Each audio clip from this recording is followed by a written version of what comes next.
આવે છે. નમસ્કાર મિત્રો, ફરી એકવાર શુક્રવારના દિવસે 9 વાગે આપણે સૌ ભેગા થયા છીએ. વળી અંગ્રેજીનો એક વધારે લેસન જોવા અને જાણવા. તમને યાદ હશે કે 10 યુનિટ્સ આપણે પૂરા કર્યા. એમાં અંગ્રેજીના કેટલાક પાયાના મુદ્દાઓ, વ્યાકરણના પાયાના મુદ્દાઓ આપણે લીધા હતા. આજે યુનિટ નંબર 11 ની વાત કરવાની છે, અને યુનિટ નંબર 11 એ એક નવા ફેઝની શરૂઆત છે. અંગ્રેજી શિક્ષણના વ્યાકરણના નવા તબક્કાની શરૂઆત કરવાની છે આજથી. તમે જાણો છો કે આપણે અગાઉના ચેપ્ટર્સમાં મુખ્ય ક્રિયાપદને ક્યાંય આવરી લીધું ન હતું. આપણે હંમેશા વાત કરી હતી તો સહાયક ક્રિયાપદ સુધી જ લિમિટેડ વાત કરી હતી. બે સહાયક ક્રિયાપદ આપણે જોયા હતા, બી અને હેવ. બી ક્રિયાપદ ટુ બી ના રૂપો આપણે જોયા હતા, is a, are, was, were, will be, shall be, ભવિષ્યની વાત કરીએ છીએ. અને આપણે હેવ ના રૂપો અલગ અલગ જોયા હતા. હેવ, હેઝ, હેડ, 3 રૂપો ખાસ કરીને આપણે જોયા હતા. વર્તમાન કાળમાં હેવ અને હેઝ, ભૂતકાળમાં હેડ, ભવિષ્યમાં જરૂર પડે તો વિલ હેવ થાય, એવી મેં તમને વાત કરી હતી. પણ આ સમગ્ર દિવસો દરમિયાન, આ બધી ચર્ચાઓ દરમિયાન ક્યાંય આપણે મુખ્ય ક્રિયાપદની વાત કરી ન હોય. સોરી. આજથી આપણે મુખ્ય ક્રિયાપદની વાત શરૂ કરવાના છીએ. એટલે એમ ગણો કે વ્યાકરણ શિક્ષણના બહુ મહત્વના તબક્કામાં આજે આપણે પ્રવેશ કરીએ છીએ. ક્રિયાપદ કોને કહેવાય એ મુદ્દાથી આજની ચર્ચા આપણે શરૂ કરીએ. ક્રિયાપદ ગુજરાતીમાં આ શબ્દનો જે ઉપયોગ કરીએ છીએ એની અંદર મુખ્યત્વે બે શબ્દો આવેલા છે. બે શબ્દોનો સમન્વય છે, ક્રિયા અને પદ. ક્રિયા એટલે તમે જાણો છો, કોઈ પણ જાતના આપણા શરીરના કોઈ પણ અંગથી થતું કાર્ય. ચાલવું, કામ કરવું, બોલવું, જોવું, સાંભળવું, સૂંઘવું, જમવું, ઇવન વિચારવું. વિચારવામાં તમને ક્રિયા દેખાય નહીં, અદ્રશ્ય ક્રિયા છે.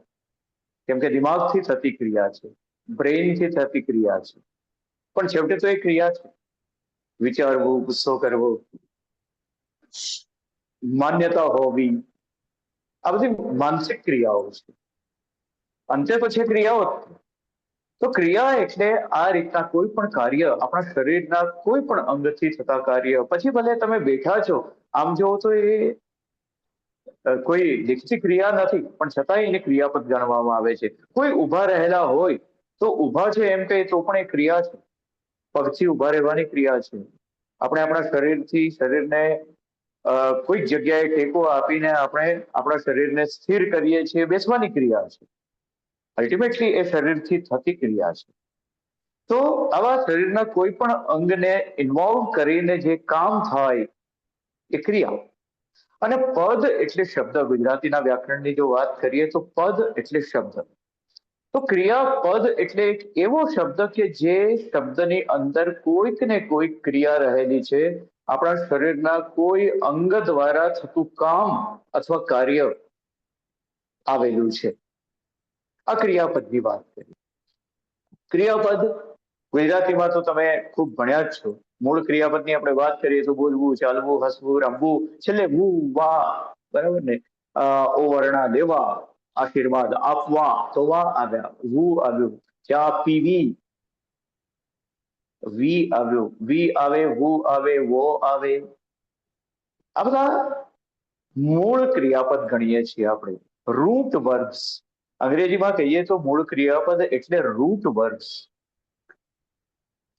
રૂટ વર્બ્સ તમે જાણો છો, ગુજરાતીમાં પણ આપણે વાક્યમાં જ્યારે પ્રયોગ કરીએ ત્યારે આ ફોર્મમાં, આ સ્વરૂપે એનો ઉપયોગ નથી કરતા.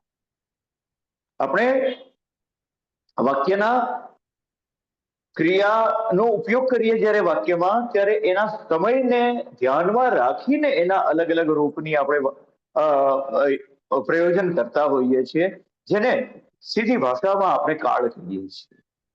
અલગ અલગ કાળ પ્રમાણે એના સ્વરૂપનો અલગ અલગ સ્વરૂપનો ઉપયોગ કરીએ. મૂળ રૂપમાં આપણે ક્રિયાનો ઉપયોગ કરતા નથી. બોલવું, ચાલવું, હસવું, રમવું એ ફોર્મમાં આપણે વાક્યમાં એનો ઉપયોગ નહીં કરી શકીએ. વાક્યમાં એ ક્રિયા ક્યારે થઈ છે એના સમયને અનુકૂળ એનું રૂપ મૂકવું પડશે, જેને આપણે સીધી ભાષામાં કાળ કહીએ છીએ. અલબત્ત કાળ આપણે ચેપ્ટર નંબર 13 થી શરૂ કરવાના છીએ, પણ ક્રિયાની શરૂઆત આજથી કરવાના છીએ. તમે કહેશો કે કાળ વગર ક્રિયાની શરૂઆત કરવી છે. હા, કાળ વગર ક્રિયાની શરૂઆત કરવી છે. અમુક રીતે એમાં કાળ આવશે પણ ખરો અને નહીં પણ આવે. આજે આપણે જોતા જઈએ તો ક્રિયાપદ તમને સમજાઈ ગયું, અને એ ક્રિયાપદની વાત આજે જ્યારે આપણે કરવાના છીએ ત્યારે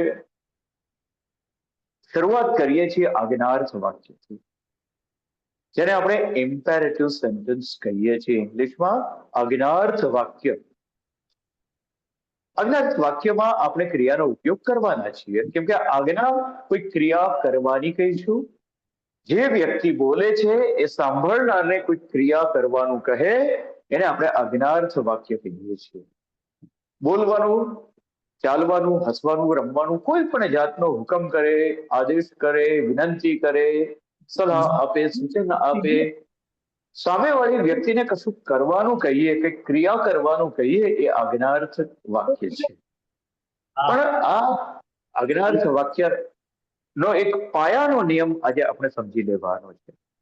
જ્યારે આપણે આજ્ઞાર્થ વાક્યની વાત કરવા બેઠા છીએ તો એમાં ગુજરાતી અને ઇંગ્લિશ એ બંનેની આપણે તુલના જરૂર કરવી પડશે, કેમ કે ગુજરાતી અને ઇંગ્લિશ બંને અલગ અલગ ભાષા છે અને એની શબ્દનો એના પ્રયોજનમાં શબ્દનો ક્રમ અલગ અલગ હોય છે. મેં અગાઉ પણ તમને વાત કરી છે કે ક્રિયાપદ આપણે જ્યારે ટુ બી અને ટુ હેવ ની વાત કરી ત્યારે વાત કરી છે કે ગુજરાતીમાં ક્રિયાપદ વાક્યના છેડે મૂકીએ છીએ અને અંગ્રેજીમાં એ છેડે નથી આવતું, કરતા પછી તરત જ આવી જાય છે. મેં સફરજન ખાધું, એમાં ખાધું છેલ્લે છે, પણ અંગ્રેજીમાં ખાધું એ બીજા નંબરે, મેં કરતા છે મેં એના પછી આવી જાય છે. આજ્ઞાર્થ વાક્યમાં પણ આપણે થોડીક એવી વાત સમજવાની છે કે આજ્ઞાર્થ વાક્ય ગુજરાતીના શબ્દક્રમ કરતા અંગ્રેજીમાં જુદું પડે છે. આપણે એમ કહેશું કે આવ, જા, અહીં આવ, ત્યાં જા, સફરજન ખા, મને પુસ્તક લાવી આપ, મારા માટે પાણીનો ગ્લાસ લઈ આવ. તો તમે જુઓ, આ બધા જ આજ્ઞાર્થ વાક્યમાં ગુજરાતીમાં આપણે ક્રિયાપદનો સૌથી છેડે ઉપયોગ કરીએ છીએ. ગુજરાતી ભાષામાં, ફોર ધેટ મેટર આપણી ભારતીય ભાષાઓમાં, એક્સેપ્ટિંગ સંસ્કૃત, સંસ્કૃતમાં એવું છે કે તમે શબ્દક્રમ ગમે તેમ ઉલટ સુલટ કરી શકો છો, એવું મેં જાણ્યું છે. અહીંયા સંસ્કૃતના જ્ઞાતાઓ છે, આપણા રવિભાઈનો જ મુખ્ય વિષય સંસ્કૃત છે, એમાં હા ભણી શકે અથવા મને સુધારી શકે, પણ એમાં શબ્દક્રમ ફિક્સ નથી. આપણી ભાષામાં ગુજરાતીમાં ઘણું કરીને ફિક્સ છે, પણ સંસ્કૃતમાં એવું નથી. હું જાણું છું ત્યાં સુધી, હું ખોટો હોઈ શકું તો હું સુધારીશ, મને કોઈ સુધારશે તો હું સુધારીશ જો ખોટું હોઈશ તો. પણ ગુજરાતીમાં આપણે મહદઅંશે ફિક્સ શબ્દક્રમ છે, અને અંગ્રેજીમાં તો છે ને છે જ. પહેલી વાત ધ્યાનમાં લઈએ કે ગુજરાતીમાં ક્રિયાપદ છેડે લઈએ છીએ તો અંગ્રેજીમાં ક્રિયાપદ સૌથી પહેલું લેવાનું છે. આજ્ઞાર્થ વાક્યમાં ક્રિયાપદ સૌથી પહેલું લઈશું, અને ક્રિયાપદ જ્યારે પહેલું લઈએ પછી કયા શબ્દો મૂકીશું, તો આજે ખાસ તમને એ મારે સૂચના આપવાની છે કે આજની વાત આગળ જઈને ખૂબ કામ આવશે. અંગ્રેજીમાં શબ્દક્રમમાં આજ્ઞાર્થ વાક્યમાં તમે અત્યારે એટલું યાદ રાખો કે પ્રથમ ક્રિયાપદ આવશે, બીજા નંબરે જો હોય વાક્યમાં તો કર્મ આવશે, ત્રીજા ક્રમે જો વાક્યમાં હોય તો ક્રિયા વિશેષણ આવશે, ચોથા નંબરે જો વાક્યમાં હોય તો, બધામાં એ વાત બોલું છું, સ્થળ દર્શક શબ્દ આવશે, અને ત્યારબાદ સમય દર્શક શબ્દ આવશે. ફરી હું ક્રમ કહી દઉં: ક્રિયાપદ, કર્મ, ક્રિયા વિશેષણ, સ્થળદર્શક શબ્દ અથવા શબ્દ સમૂહ, અને છેલ્લે ક્રિયા ના સમય બતાવતા શબ્દ કે શબ્દ સમૂહ. ત્રીજી વાર કહી દઉં: ક્રિયાપદ, કર્મ, ક્રિયા વિશેષણ, સ્થળ અને પછી સમય. આ તમારે શબ્દક્રમ બરાબર યાદ રાખી લેવાનું છે કે અંગ્રેજીમાં એ અત્યંત જરૂરી છે. અત્યારે અને હવે પછીનું જે વ્યાકરણ ભણીશું, આપણે કાળ બધા ભણવાના છીએ, તો એમાં બધામાં આ નિયમ હંમેશ લાગુ પડશે. એટલે આ વાત બરાબર તમારે ગળે ઉતારવાની છે, બરાબર યાદ રાખી લેવાની છે. કેમ કે આપણા લોકોને જે અંગ્રેજીમાં તકલીફ પડે છે, આ ક્રમ બરાબર જાણતા નથી હોતા, એટલે ખાસ પડે છે. તો આ વાત ખાસ જાણી લેજો: ક્રિયાપદ, કર્મ, ક્રિયા વિશેષણ, સ્થળ, સમય. આ 5 મુદ્દા બરાબર યાદ રાખી અને એ પ્રમાણે શબ્દક્રમને ગોઠવશો તો વાક્ય બનાવવા બહુ સહેલા થઈ જશે. અચ્છા, હવે આપણે આજ્ઞાર્થ વાક્યની વાત કરી, તો આજ્ઞાર્થ વાક્ય કોને કહેવાય? તો એમાં મેં તમને કહ્યું એમ કે બોલનાર વ્યક્તિ છે એ સાંભળનાર વ્યક્તિને કંઈક ક્રિયા કરવાનું કહે છે. ઉદાહરણ આપ્યા છે મેં 8-10. પહેલું છે અહીં આવ, તો અહીં આવ. આવ ગુજરાતીમાં છેલ્લું છે, અંગ્રેજીમાં એમ નહીં થાય, હમણાં આપણે જોઈશું. બીજું વાક્ય જુઓ: ત્યાં જા. જો અહીં અને ત્યાં એ ક્રિયા વિશેષણ છે. આ બે બે શબ્દોના બનેલા વાક્યો છે બંને, અને એની અંદર કર્મ નથી, સ્થળદર્શક શબ્દ નથી, અથવા બહુ તો હિયર અને ધેર ને અહીં ને ત્યાં ને તમે સ્થળદર્શક ક્રિયા વિશેષણ એવું કહી શકો. બે શબ્દોનું બનેલું છે, અહીં આવ, ત્યાં જા. તો જા અને આવ એ ક્રિયાપદ છે ને એને આપણે છેડે મૂક્યા છે. અંગ્રેજીમાં એનાથી ઉલટું થશે. ત્રીજું વાક્ય જુઓ નીચે: બારી ખોલો.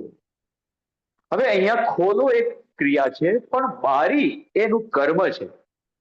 જુઓ, અહીંયા વાત બદલાણી છે. ખોલો એ કર્મ છે, તો પહેલા ક્રિયા આવશે ખોલો, અને પછી કર્મ મૂકવું પડશે અંગ્રેજીમાં બારી. આગળ જુઓ ત્રીજું વાક્ય: બારણું બંધ કરો. તો બંધ કરો ક્રિયાપદ છે, અને અંગ્રેજીમાં પહેલું લઈને બારણું એનું કર્મ છે. એ કર્મને આપણે બીજા ક્રમે એટલે કે ક્રિયાપદ પછી મૂકીશું. પાણી ન બગાડો. અચ્છા, એક વાત બીજી કહી દઉં તમને. ઉદાહરણ આવ્યું એટલે વળી પાછું મને યાદ આવ્યું. આપણે આજ્ઞાર્થ વાક્ય માટે એમ કહ્યું કે બોલનાર વ્યક્તિ સાંભળનાર વ્યક્તિને કશું ક્રિયા કરવાનું કહે છે, પણ ક્રિયા ન કરવાનું પણ કહી શકું, જેને આપણે નેગેટિવ સેન્ટેન્સ કહીએ. નકારાત્મક ક્રિયા કેવી હોય તો આપણે કહીશું કશુંક ન કરવાનું કહી. તો જુઓ, આ વાક્યમાં ઉદાહરણ આવ્યું: પાણી ન બગાડો. બગાડવું એ ક્રિયા, મૂળ ક્રિયાપદ થયું બગાડવું, પણ અહીંયા ન બગાડો એમ કે છે. તો પાણી એ આમ જોવો તો કર્મ છે, બગાડવું ક્રિયાપદનું કર્મ છે, પણ ક્રિયાપદ તો છેલ્લે મૂકવાનું છે, એટલે આપણે મૂક્યું ન બગાડો. તો ન બગાડો એ અંગ્રેજીમાં પહેલું આવશે ને પછી આપણે એનું કર્મ પાણી મૂકીશું. ઉતાવળ ન કરો. ઉતાવળ ન કરો, બરાબર ને? આમાં આમ જોવો તો ગુજરાતીની રીતે કદાચ કર્મ હશે, પણ અંગ્રેજીમાં મેક હેસ્ટ, બસ કોઈ કર્મ નથી. એની વાત ક્યારેક કરીશું એવી રીતે. પણ આ ઉતાવળ ન કરો એ નકારની આજ્ઞા છે, કશુંક ન કરવાનું કીધું છે. કાલે મારા ઘરે આવજો. હવે તમે બીજી એક વાત નોંધી હશે.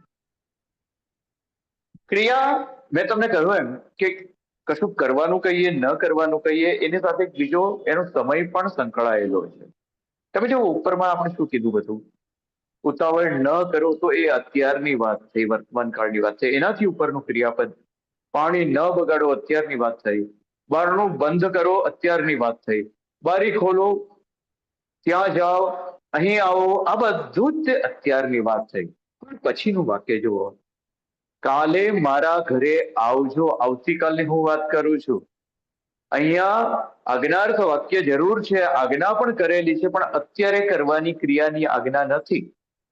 ભવિષ્યમાં કશું કરવા કે ન કરવાની ક્રિયા હોઈ શકે, આજ્ઞા હોઈ શકે. તો અહીંયા આવતીકાલે મારા ઘરે આવજો એ ભવિષ્યકાળનું આજ્ઞાર્થ વાક્ય ગણાય. પેલા બધા વર્તમાન કાળના હતા, આ ભવિષ્યકાળનું આજ્ઞાર્થ વાક્ય છે. આવતીકાલે મારા ઘરે આવજો, આવતીકાલની વાત છે. તો આમ પણ આજ્ઞાર્થ વાક્યને પણ કાળ હોય. મેં તમને કીધું ને, થોડો શરૂઆતમાં હું બોલ્યો કે આજે કાળ વગર વાક્યો ભણવાના છે. પછી હું એમ બોલ્યો તો કે એમાં કેટલેક અંશે કાળ આવશે. કેટલેક અંશે કાળનો આ અર્થ છે કે આજ્ઞા આપણે અત્યારની ક્રિયાની પણ કરી શકીએ અને ભવિષ્યમાં કશું કરવાની હોય એવી ક્રિયાની પણ કરી શકીએ આજ્ઞા. તો અહીંયા ભવિષ્યની ક્રિયાની વાત છે. તમે મને મદદ કરજો એના પછીનું વાક્ય છે, એમાં પણ તમે જુઓ ભવિષ્યકાળની વાત છે. ભવિષ્યકાળમાં કશું કરવાની વાત છે. આજે તમને મારા લેપટોપનો અવાજ નહીં આવે, કેમ કે આજે હું બે પ્રકારના હેડફોનથી કામ ચલાવું છું. એક મેં નેકબેન્ડ લગાડ્યું છે કાનમાં, અને એના ઉપર હેડફોન. નેકબેન્ડ એ મારા મોબાઈલ સાથે જોડાયેલું છે ઝૂમમાં, અને હેડફોન મારા લેપટોપ સાથે જોડાયેલું છે. એટલે મારા લેપટોપનું ડિસ્ટર્બન્સ તમને જે આવતું હતું એ દૂર કરવા મેં આ એક કિમિયો શોધી કાઢ્યો છે, અને I think it is successful. Yeah તમને મારા લેપટોપનો સહેજ પણ અવાજ નહીં આવે. પેલો આવતો હતો, ડિસ્ટર્બન્સ રહેતું હતું, એ હું જાણતો હતો, પણ એનો કોઈ મને આ પહેલા ઉપાય નહોતો મળ્યો, હવે મળી ગયો છે. એટલે એક બાજુ હું નેકબેન્ડ વાપરું છું ઝૂમ માટે, અને લેપટોપ માટે હેડફોન, વાયર્ડ હેડફોન વાપરું છું. બંનેનું કામ થઈ ગયું છે. તો આ ભવિષ્યની આજ્ઞાઓ આવી ને બધી. તમે મને મદદ કરજો, એ પણ ભવિષ્યમાં મદદ કરવાની વાત છે, ભવિષ્યની વાત છે. અવાજ ન કરો તો અત્યારે કશું ન કરવાની આજ્ઞા કરી. પૈસા બગાડશો નહીં, ભવિષ્યમાં ના, અત્યારની વાત નથી. અત્યારને પણ કહે પૈસા ન બગાડો એમ કે તો અત્યારની વાત. પૈસા બગાડશો નહીં તો એ ભવિષ્યની વાત, કે ભાઈ તમે બહુ ખર્ચ કરતા હોય છો પણ હવેથી ધ્યાન રાખજો, બહુ પૈસા ન બગાડશો, ભવિષ્યની વાત. બરાબર છે. તો ઉદાહરણો આપ્યા છે, એ દ્વારા તમને બે ત્રણ વાતો મેં કરી. એક તો શબ્દક્રમની વાત કરી, બીજી વર્તમાનકાળ અને ભવિષ્યકાળ બંનેની આજ્ઞા હોઈ શકે એવી વાત કરી, ત્રીજી વાત કરી કે આજ્ઞા હકારની પણ નકારની પણ બંને પ્રકારની હોઈ શકે, ચોથી વાત કરી કે બોલનાર વ્યક્તિ આજ્ઞા કરે છે અને સાંભળનારને જ આજ્ઞા કરે છે. આમાં બે જ પુરુષ સંકળાયેલા છે. સામાન્ય રીતે આપણા વ્યાકરણ ભણીએ તો ત્રણ પુરુષ ભણીએ છીએ, પ્રથમ પુરુષ, દ્વિતીય પુરુષ ને તૃતીય પુરુષ. હું, અમે પ્રથમ પુરુષ, તું, તમે દ્વિતીય એક વચન બહુવચન બને, અને તે તેઓ એ તૃતીય પુરુષ એમ કહેવાય.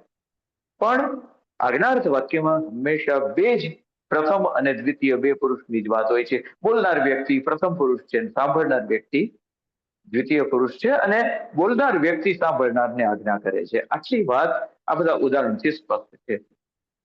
હવે એક બીજી વાત, આજ્ઞાર્થ વાક્યમાં અંગ્રેજીમાં કઈ કઈ બાબતો તમારે ધ્યાનમાં લેવાની છે. તો આમ તો હું ઘણું બધું કહી ચુક્યો છું, છતાંય નીચે મેં લિસ્ટ આપ્યું છે 1 2 3 4 કરીને.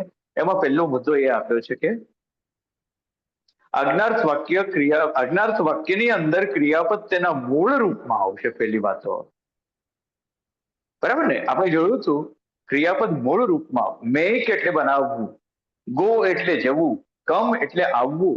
આ જે મૂળ ક્રિયાપદ છે આજ્ઞાર્થ વાક્યમાં, એને કશું જ લગાડ્યા વિના મૂળ સ્વરૂપ. બરોબર ના, હા ગયો, હવે ગયો. ગયો. યથાવત છે, ગયો.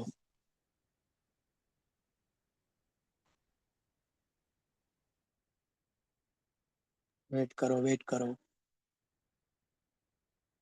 હજી થોડીક અવાજની ક્લિયરિટી ઓછી છે.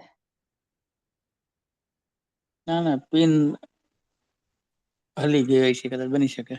અવાજ નહીં, જતો આમ રહ્યો. તો જનરલી આમે ક્લિયરિટી ઓછી.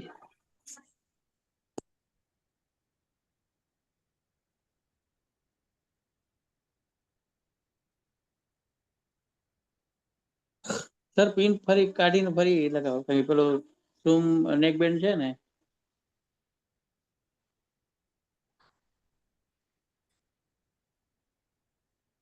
પ્રોબ્લેમ નેક બેન્ડ નો છે. હા,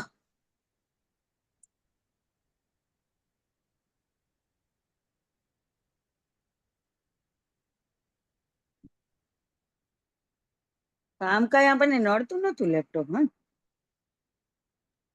ના બિલકુલ નતું નડતું. હા બધા જરાય નડતું ખબર નહોતું. અમુક વસ્તુ ખબર સારું પડતી એમાં હતી. શું અમુક વસ્તુ સારી ખબર પડતી હતી લેપટોપ થી.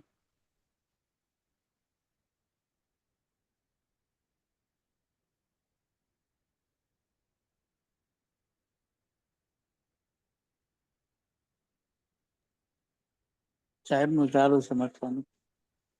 હે મથવાનું ચાલુ છે.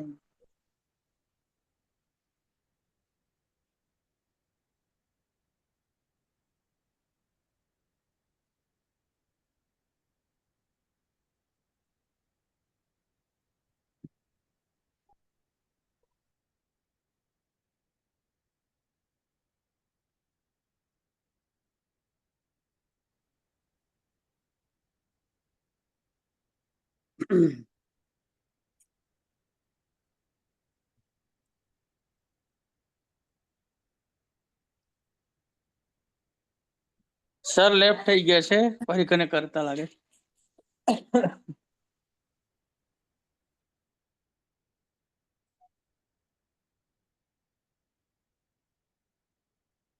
એ પેલું જોડતા જોડતા નીકળી જવાય એવું.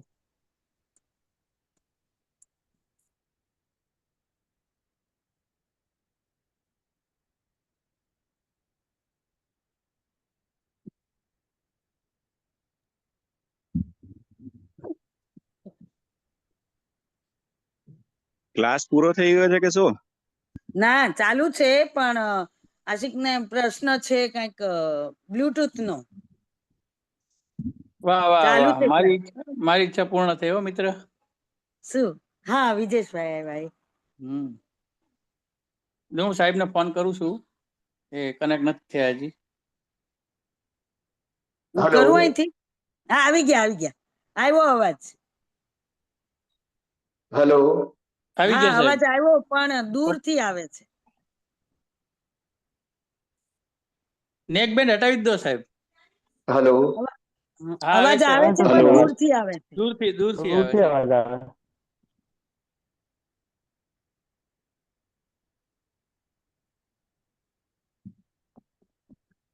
નથી આવતો. અવાજ નથી આવતો.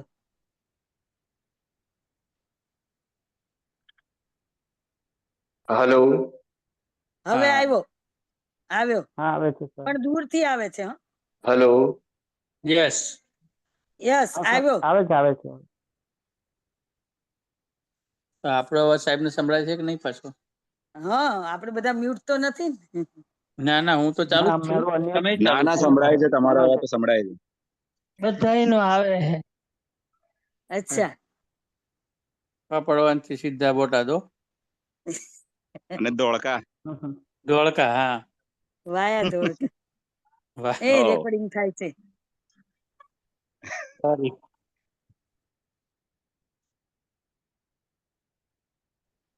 સર નથી પહોંચતો અવાજ આપનો. એ સાહેબ ને કહીએ કે એ જ રાખો, તમે એકલું ઓડિયો માં હેડફોન હલો જ રાખો. આવ્યો. મારો આવે અવાજ છે આવે સર. છે? હા આવે છે હા હવે પણ એક કમ્પ્લીટ. કામ કરો ને, તમે જે લેપટોપ નું ડિસ્ટર્બન્સ હતું ને એ અમને નડતું નતું, એ રાખો ને.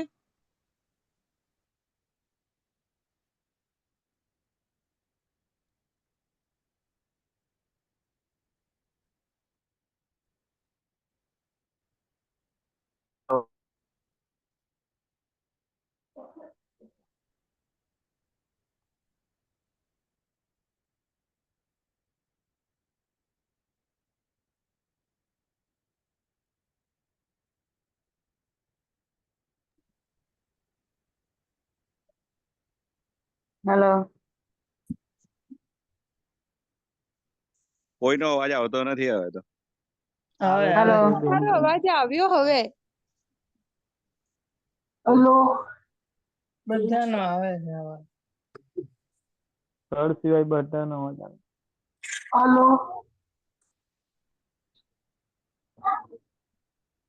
હેલો. હા ભાઈ તમારો અવાજ આવે છે.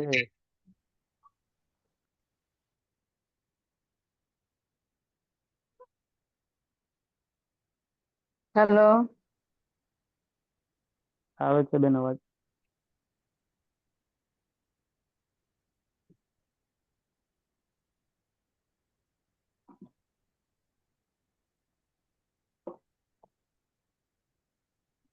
હલો. હા સર. હલો. આવ્યો છે.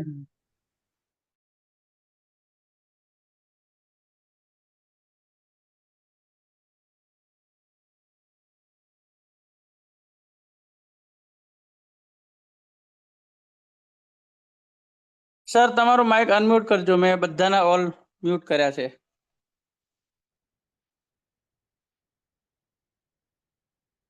સર તમારું માઇક અનમ્યુટ કરજો.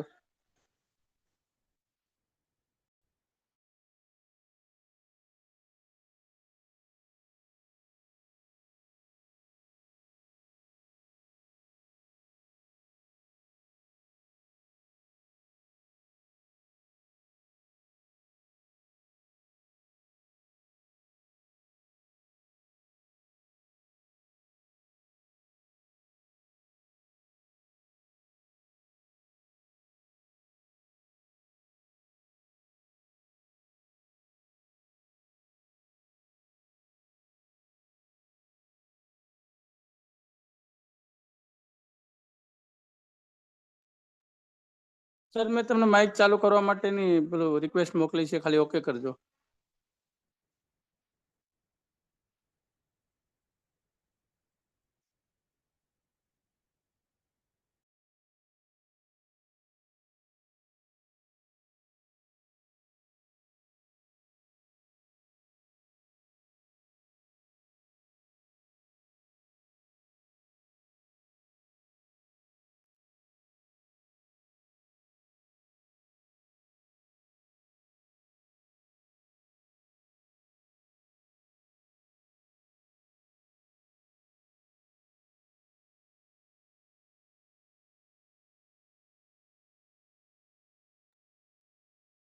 સર તમારું માઇક અનમ્યુટ કરશો.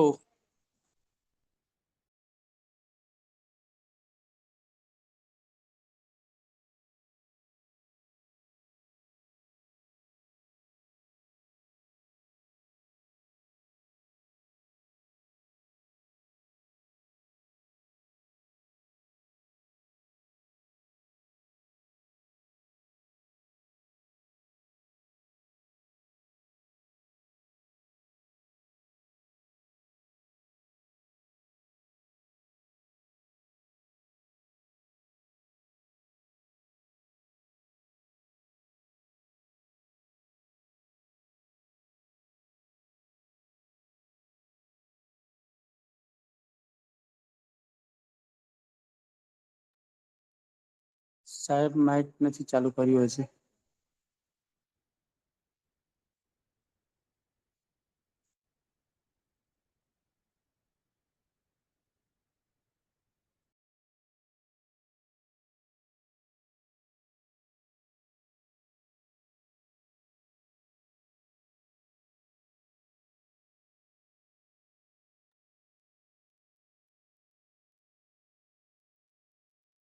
સર મારો અવાજ આવે છે?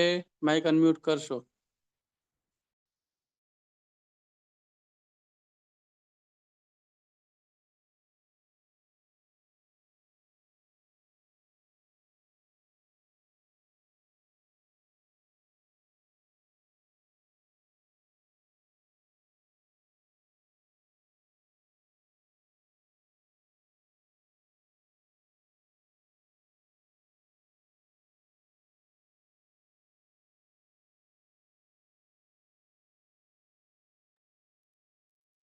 હલો.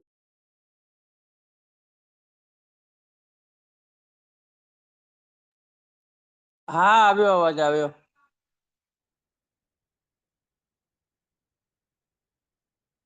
હમણાં આવ્યો તો પાછો ગયો.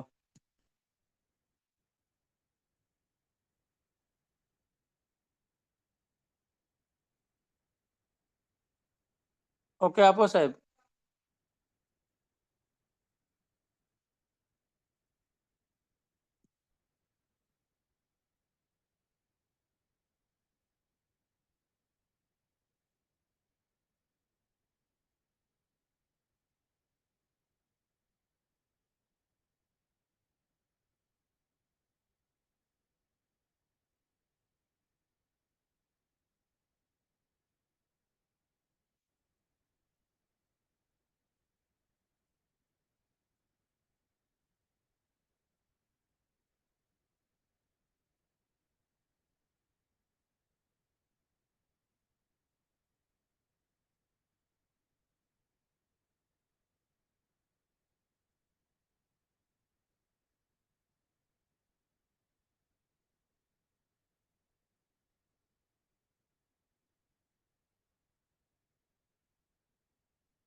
યાસીનબેન તમારો માઇક ઓન કરો તો.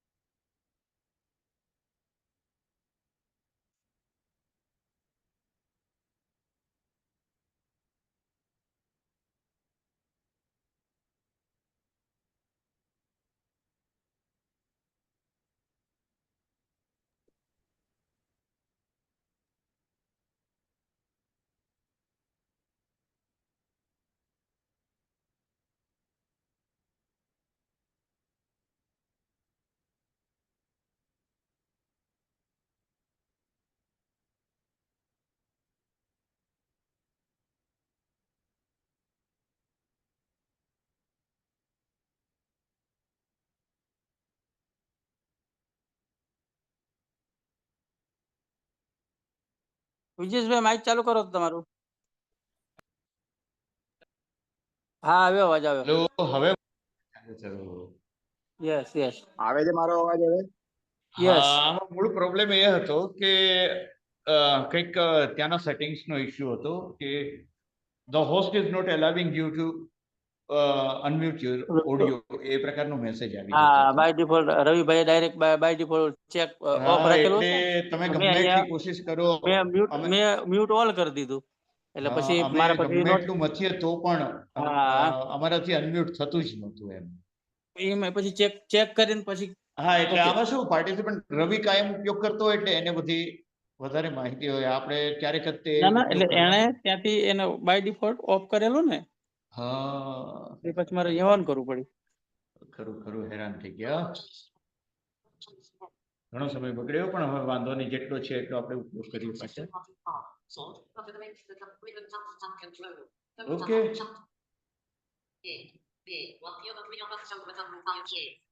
તો આપણે વાત શું કરતા હતા? આપણે આજ્ઞાર્થ વાક્યના ફોર્મેટની ઘણી બધી વાતો કરી હતી અને એ પ્રમાણે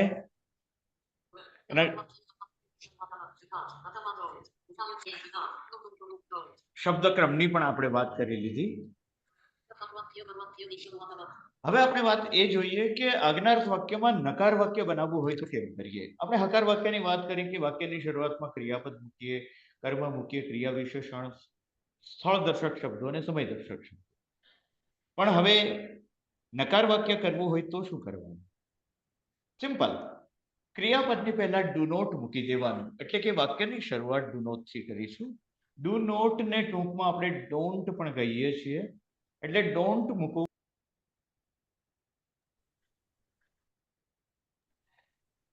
ડુ નોટ અને ડોન્ટ બંને વસ્તુ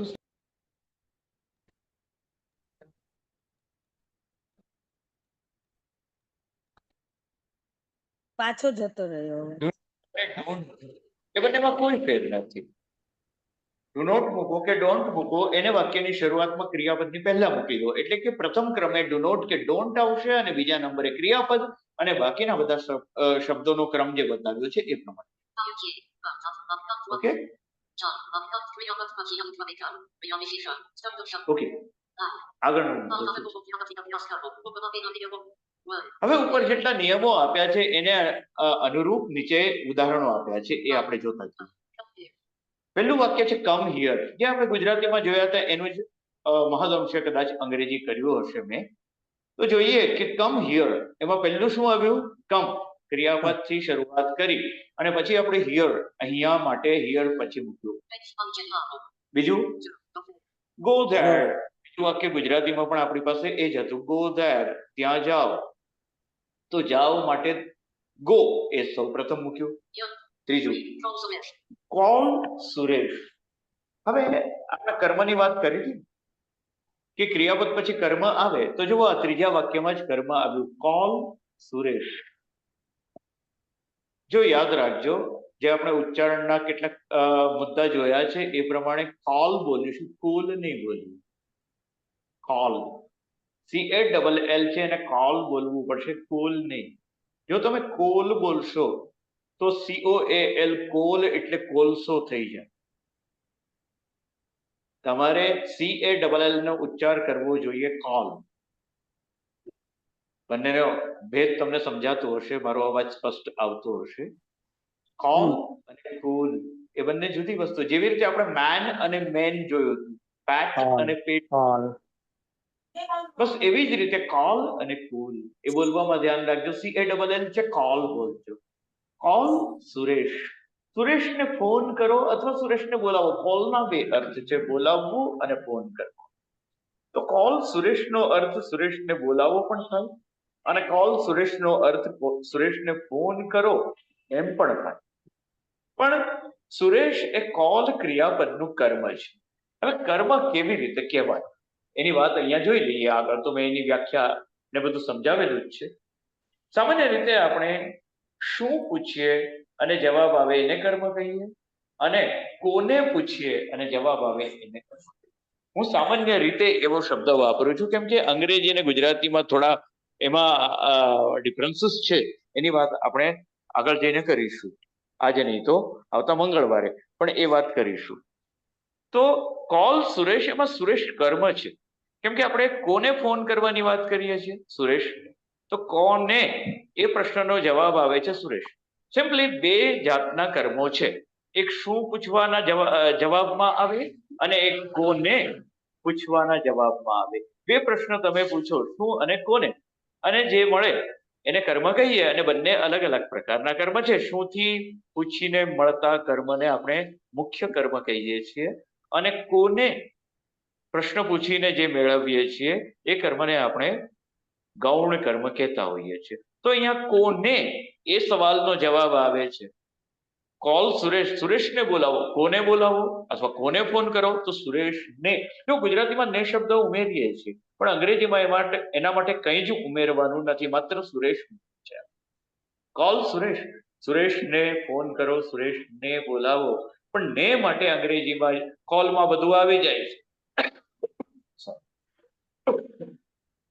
કોલની અંદર બધું આવી જાય છે, અલગથી આપણે એક પણ શબ્દ મૂકવાની ત્યાં જરૂર રહેતી નથી. તો અહીંયા સુરેશ કર્મ છે. આ આજ્ઞાર્થ વાક્યમાં એ વાત ધ્યાન. કોલ મી, મને ફોન કરો. એમાં પણ મી, મને, એ પણ કર્મ છે, તમે સમજી શકો છો. આગળનું વાક્ય છે meet me at the garden in the evening. આમાં બધું જ છે, તમે જોઈ લો. ના, ક્રિયા વિશેષણ. મીટ, મળજો. ધ્યાન રાખજો, ભવિષ્યની આજ્ઞા છે. મીટ કેમ ભવિષ્યની? હમણાં સમય આવે છે એટલે ખ્યાલ આવી જશે. મીટ મી, કર્મ છે મી. એટ ધ ગાર્ડન, બગીચે. તો આ સ્થળદર્શક શબ્દો થયા. આપણે જોયું છે ક્રિયાપદ પછી કર્મ પછી ક્રિયા વિશેષણ. ક્રિયા વિશેષણ આ વાક્યમાં છે નહીં એટલે મૂકતા નથી. જે નથી એને નથી મૂકવાનું. જે છે એ પ્રમાણે જ આપણે ક્રમ નક્કી કરીએ છીએ. વચ્ચે જે ન હોય એને સ્કીપ કરી દેવાનું છે. તો call me at the garden, અહીંયા ત્રીજા નંબરે સ્થળ આવ્યું એટ ધ ગાર્ડન, અને ચોથા નંબરે આવ્યું ઇન ધ ઇવનિંગ. જુઓ, મને સાંજે. હવે ગુજરાતીમાં તમે જુઓ, મને સાંજે બગીચે મળજો. આખું રીતે તમે જુઓ, મળજો એ સૌથી છેલ્લું છે ગુજરાતીમાં, એને અંગ્રેજીમાં પહેલું લઈએ. મીટ, બગીચે, એને આપણે ત્રીજા નંબરે મૂક્યું છે. મને એ આ ગુજરાતીમાં જ્યાં હોય ત્યાં, અંગ્રેજીમાં મીટ પછી મને. બરાબર. તો મીટ મી, ક્રિયાપદ કર્મ, સ્થળ સમય. Meet me at the garden in the evening. આ ક્રમ બરાબર મનમાં ઠસાવી દેજો, કેમ કે આ બધે જ તમને જરૂર પડવાની છે. આમાં ભૂલ ન થવી જોઈએ. આઈ મીન એ ન થાય તો તમે સાચું અંગ્રેજી શીખશો. આગળ જુઓ.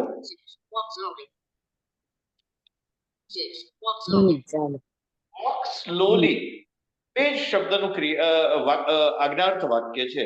વોક, ચાલો, અને સ્લોલી, ધીમે ધીમે. ક્રિયા વિશેષણ છે ને, સ્લોલી ક્રિયા વિશેષણ છે. આ ક્રિયા વિશેષણ આવ્યું, પણ બીજું કશું જ નથી. આમાં કર્મ નથી, સ્થળ નથી, સમય નથી, એટલે ખાલી બે જ શબ્દનું આજ્ઞાર્થ વાક્ય બની. Walk slowly. આગળ જુઓ. ડુ નોટ હરી, હવે નકાર વાક્ય શરૂ થયા. ડુ નોટ અહીંયા મૂક્યું છે. ડુ નોટ હરી, ઉતાવળ ન કરો. હરી એટલે ઉતાવળ કરવી, અને ડુ નોટ ના પાડે છે. ડુ નોટ હરી. આમ જુઓ તો એક ક્રિયાપદ સિવાય આમાં બીજું કશું નથી. પણ નકારની આજ્ઞા છે એટલે ડુ નોટ મૂકવું પડ્યું ને હરી મૂળ ક્રિયાપદ છે. ડુ નોટ હરી, ઉતાવળ ન કરો. તો ડુ નોટ ને બદલે તમે ડોન્ટ મૂકો તો પણ આમાં કઈ વાંધો નથી. આગળનું વાક્ય છે do not waste your time. Do not waste your time. Do not waste, બગાડતા નહીં. પણ પછી એનું કર્મ આવ્યું યોર ટાઈમ, તમારો સમય. શું ન બગાડવાની વાત કરી? યોર સમય. ટાઈમ. આ કર્મ છે, ખાસ ધ્યાન રાખજો, જેને આપણે ક્રિયાપદ પછી જ મૂકવું પડે. બીજો કોઈ રસ્તો નથી ઇંગ્લિશમાં. ઇંગ્લિશમાં તમારે ક્રિયાપદ પછી જ કર્મનું પ્લેસમેન્ટ કરવાનું છે, એને ત્યાં જ મૂકવાનું છે, બીજે ક્યાંય નહીં. તો do not waste your time. Your time ને ત્યાં જ મૂકવું પડશે.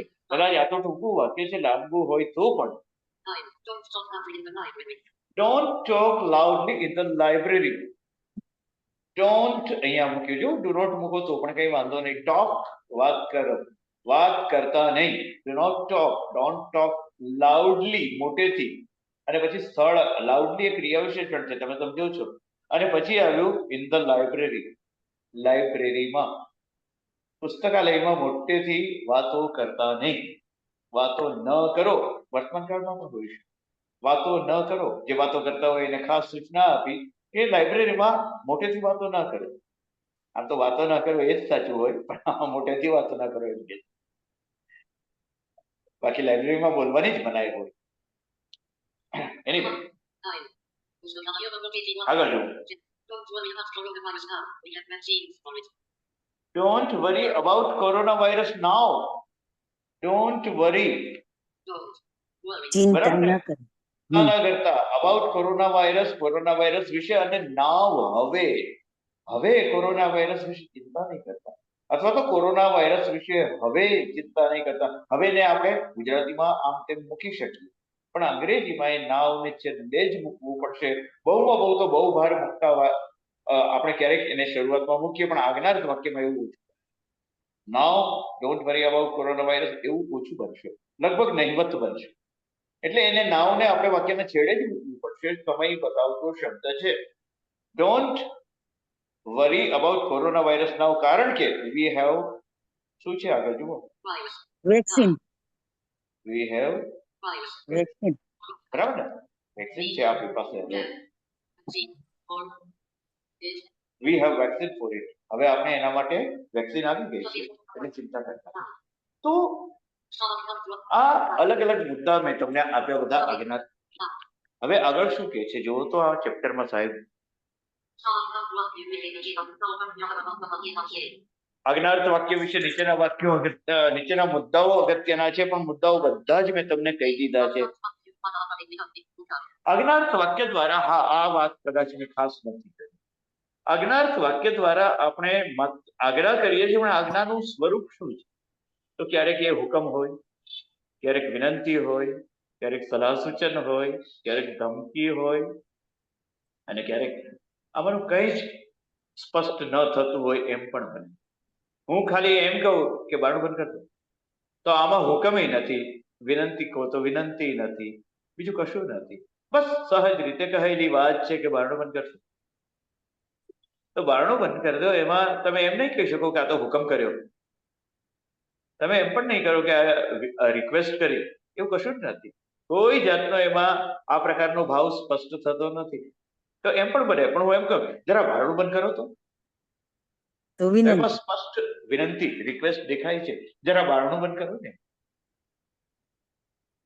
બરાબર છે? તો વિનંતી હોઈ શકે, હુકમ હોઈ શકે, ઉભો થઈ જા. આપણા શિક્ષકોને સહજ હોય, નીકળ બહાર. હુકમ છે તો હુકમ હોઈ શકે, સલાહ પણ હોઈ શકે, દવા નિયમિત લેજો. ડોક્ટર સલાહ આપે, વકીલ સલાહ આપે, વૈદ્ય સલાહ આપે. વૈદ્ય ડોક્ટર સાચા છે બધા. બધી હવે તો બધું એક થઈ ગયું છે, કેમ કે વૈદ્યોએ હવે તો પેલી એલોપેથિક મેડિસિન જ આપે છે બધાને. એ બધું એક જ થઈ ગયું. હવે વૈદ્ય ડોક્ટરમાં ફેર રહ્યો નથી. બધા આયુર્વેદની પ્રેક્ટિસ હવે ક્યાં કોઈ કરે છે એવી રીતે, બહુ ઓછા રહ્યા છે. નથી કરતા સાવ એમ નહીં, પણ બહુ ઓછા છે. જે BAMS થાય એ પણ એલોપેથિક દવાઓ જ આપે છે.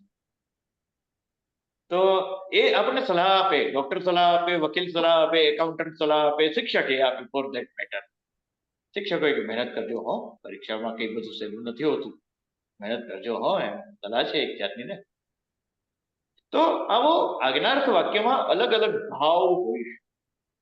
ઓકે, આજ્ઞાર્થ વાક્ય હંમેશા બીજા પુરુષને સંબોધીને જ કરેલું હોય છે. આ વાત ખાસ મેં તમને શરૂઆતમાં કરેલી છે કે પહેલો પુરુષ એ બોલનાર છે અને બીજો પુરુષ એ સાંભળનાર છે. આ બે જ વ્યક્તિ એની અંદર સંકળાયેલા હોય છે.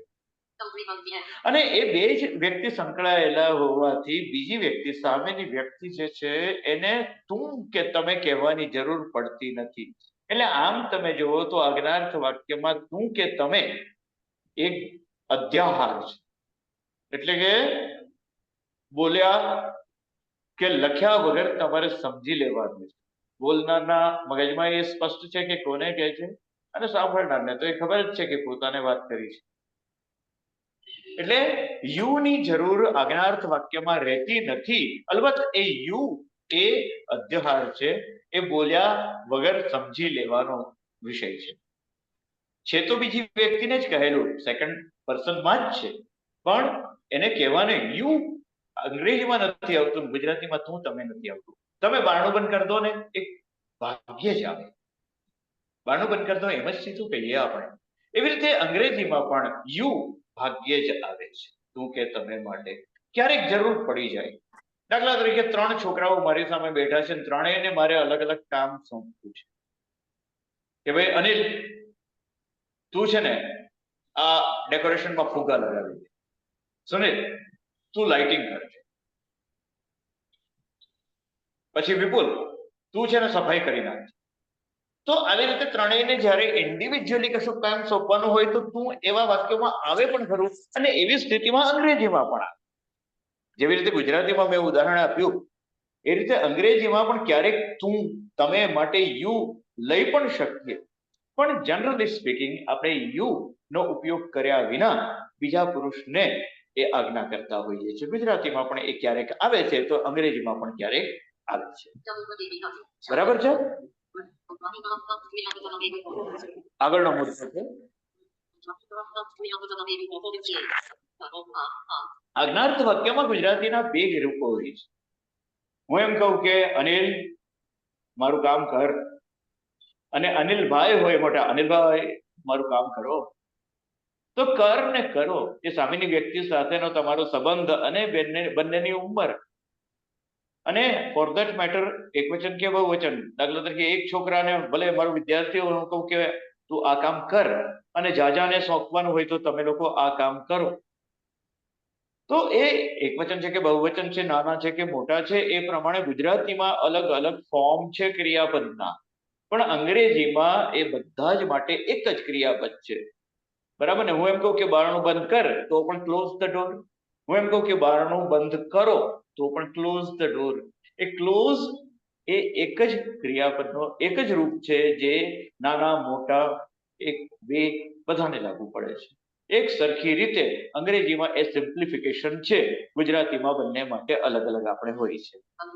બરાબર છે? એ રીતે હું હંમેશા કહેતો હોઉં છું કે અંગ્રેજી આપણી ભાષા કરતા પ્રમાણમાં સરળ ભાષા છે. ઓકે, આજ્ઞાર્થ વાક્યમાં વિનંતીનો અર્થ પ્રગટ કરવા માટે, ભાવ પ્રગટ કરવા માટે આપણે પ્લીઝ શબ્દ વાપરીએ. પ્લીઝ નું આપણે શાળા લેવલે આપણને એમ શીખવાડ્યું છે, મહેરબાની કરીને, એવું ગુજરાતી કરાવે છે.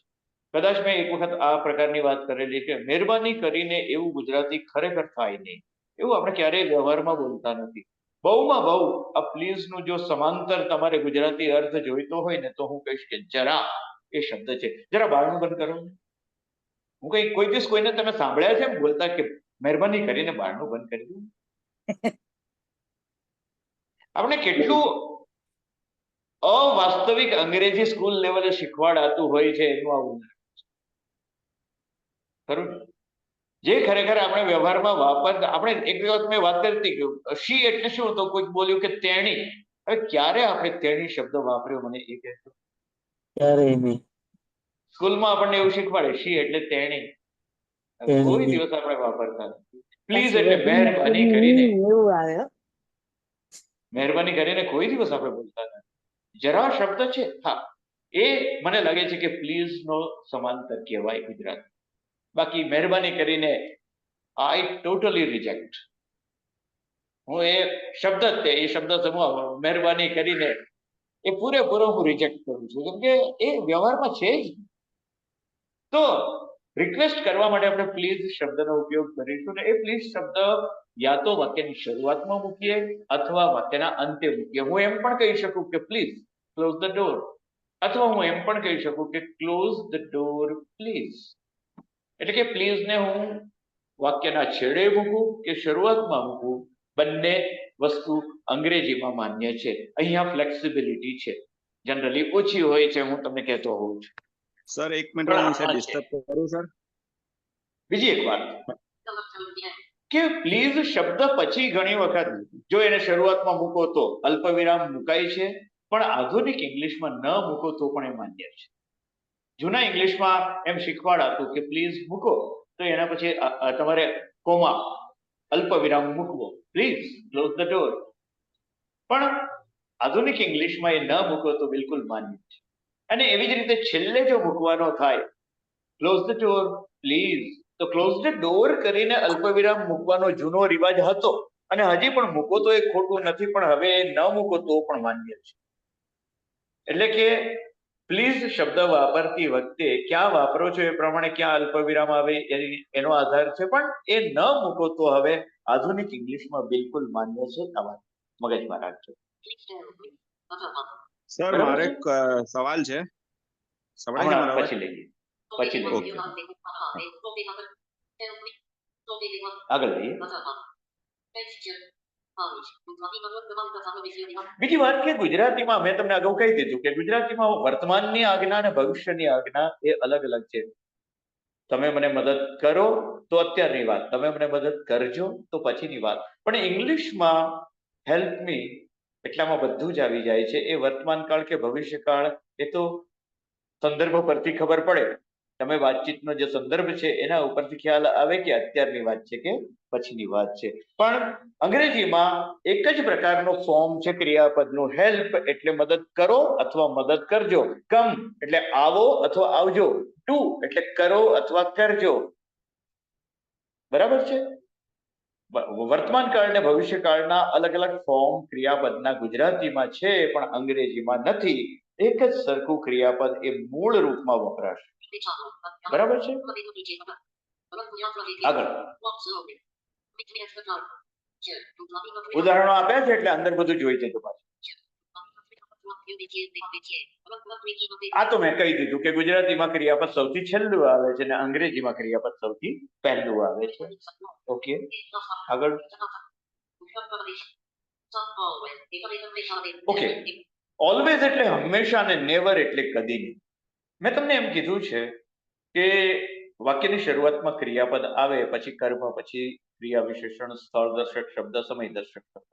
પણ આ અપવાદરૂપ કિસ્સો છે કે જો ઓલવેઝ કે નેવર તમારે મૂકવાની જરૂર પડતી હોય, ઓલવેઝ એટલે હંમેશા અને નેવર એટલે કદી નહીં. કદી નહીં એ નકારનું વાક્ય છે આમ જુઓ તો, પણ એમાં ડુ નોટ ના આવે કેમ કે નેવરમાં નકાર રહેલો છે. નેવરનો અર્થ જ થાય કદી નહીં, એટલે એમાં ડુ નોટ ની જરૂર નહીં પડે. આ વાત ધ્યાન રાખજો. પણ નેવર અને ઓલવેઝ બે શબ્દનો ઉપયોગ જો કરવાનો થાય આજ્ઞાર્થ વાક્યમાં તો અપવાદરૂપ છે કે એને તમે વાક્યની શરૂઆતમાં મૂકો છો, એને વચ્ચે નહીં મૂકી શકો. તમારે એમ કેવું પડશે કે કદી સિગરેટ નહીં પીતા, નેવર સ્મોક અ સિગરેટ. નેવર એ પહેલું તમારે લેવું પડશે. Always speak the truth. હંમેશા સત્ય બોલજો. Always speak the truth. Truth એટલે સત્ય. તો હંમેશા સત્ય બોલજો. એમાં હંમેશા માટે ઓલવેઝ એ શરૂઆતમાં લીધું. કદી નહીં માટે નેવર. નેવર ટેલ અ લાય. કદી જૂઠું બોલતા નહીં. નેવર ટેલ અ લાય. નેવર સ્મોક અ સિગરેટ. બરાબર? તો નેવર ને શરૂઆતમાં લીધું, ઓલવેઝ ને શરૂઆતમાં લીધું.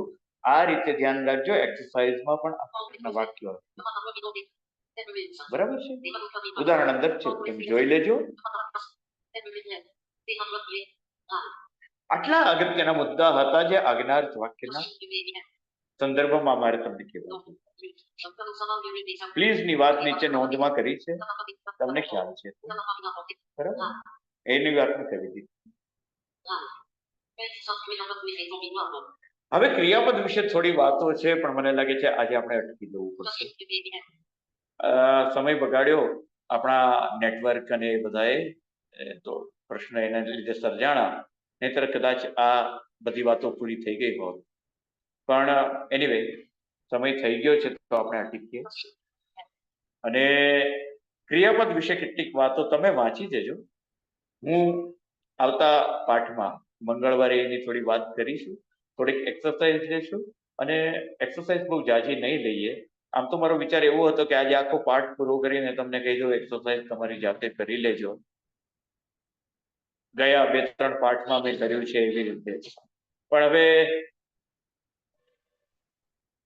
પેલું કે છે ને કે મેન સપોઝિસ ગોડ ડિસ્પોઝિસ, અંગ્રેજીમાં એક કહેવત છે, ગુજરાતીમાં કહે છે ને કે માણસ ધારે શું ને ઈશ્વર કરે શું. તો મેન સપોઝિસ ગોડ ડિસ્પોઝિસ, એવી અંગ્રેજીની પણ કહેવત છે. બાય ધ વે, આ દરેક ચેપ્ટરમાં નીચે હું કેટલીક કહેવતોની વાત કરું છું, ખાસ તમે જોતા રહેજો તમારા જ્ઞાન વર્ધન માટે. કેટલાક અંગ્રેજીના વાક્યો અથવા એની કહેવતો ખાસ કરીને હું દરેક ચેપ્ટરના અંતે મૂકું છું, એક ઉખાણું પણ મૂકું છું. એ બધું ખબર નથી તમે જુઓ છો કે કેમ કે એ સાવ તળિયે હોય છે, એ જોતા હોય તો બહુ સારું. બરાબર, તો આ એક કહેવત છે મેન સપોઝિસ ગોડ ડિસ્પોઝિસ, એના ઉપરથી મને વાત યાદ આવી. ધ્યાન રાખજો, આવું બધું તમને ક્યાંક ને ક્યાંક ઉપયોગી છે, એટલે એ પણ જોતા રહેજો. બાકી હવે કોઈનો સવાલ કોઈકને કંઈક પૂછવો તો હું જરૂર લઈ લઉં, પછી આપણે અટકીએ. સર વિજેશ બોલો છો. હા, હવે મારો એક સવાલ છે એ પેલું પ્લીઝ બાબતનો. એ તો હું જાણું છું કે પ્લીઝ નું શુદ્ધ ગુજરાતી મહેરબાની કરીને થાય એ થોડુંક બંધ બેસાડેલું, મીન્સ કે ઠોકી બેસાડેલું ગુજરાતી છે. બરાબર છે, બંધ બેસતું નથી પણ ઠોકી બેસાડેલું ગુજરાતી છે. પણ હવે આપણે બાળકોને જયારે લખાવતા હોઈએ આપણે ત્યારે જરાક એમ કહીએ થોડુંક અજુગતું લાગે, એમ કે જરાક, એટલે એને વાક્ય પ્રયોગથી આપણે સંદર્ભથી સમજાવી દઈએ, 2-4-5 વાક્યો બતાવીને કહીએ ને, કેમ કે હંમેશા આપણે જયારે અર્થ લખાવીએ છીએ ને ત્યારે અર્થ લખાવતી વખતે આપણે ખાલી લખાવતા નથી, એ એના રેફરન્સીસ આપણે સમજાવીએ છીએ. તો એ જયારે આપણે અર્થ લખાવીએ કે અથવા એને કશું જ તમે ગુજરાતી ન આપો ને એમ કહો કે પ્લીઝ નો ઉપયોગ વિનંતી કરતી વખતે વપરાય છે, બસ તો એટલું જ તમે લખાવો અને પછી એનો શબ્દ પ્રયોગ વાક્યમાં કરી બતાવો 2-4-5 વાક્યોથી, તો મને લાગે છે એ પ્રશ્ન સોલ્વ થઈ જાય. પણ હું બિલકુલ રેકમેન્ડ નથી કરતો કે મહેરબાની કરીને એવું તમે લખાવો. એ જે આપણા વડવાઓએ જે ભૂલ કરી છે એ ખોટા પગલે, ખોટી જે લાઈન દોરી બતાવી છે એના પગલે ખોટા માર્ગે જવું એ તો બિલકુલ રેકમેન્ડેડ. છેવટે તમે કંઈ પણ અર્થ ના લખાવો, ખાલી એટલું જ કહો કે આ આજ્ઞાર્થ વાક્યમાં વિનંતી કરતી વખતે વપરાય છે, બસ એવું તમે લખાવી દો. બાકી તમે મહેરબાની કરીને એવું તો મહેરબાની કરીને લખાવતા નહીં. પ્લીઝ ના લખાવતા.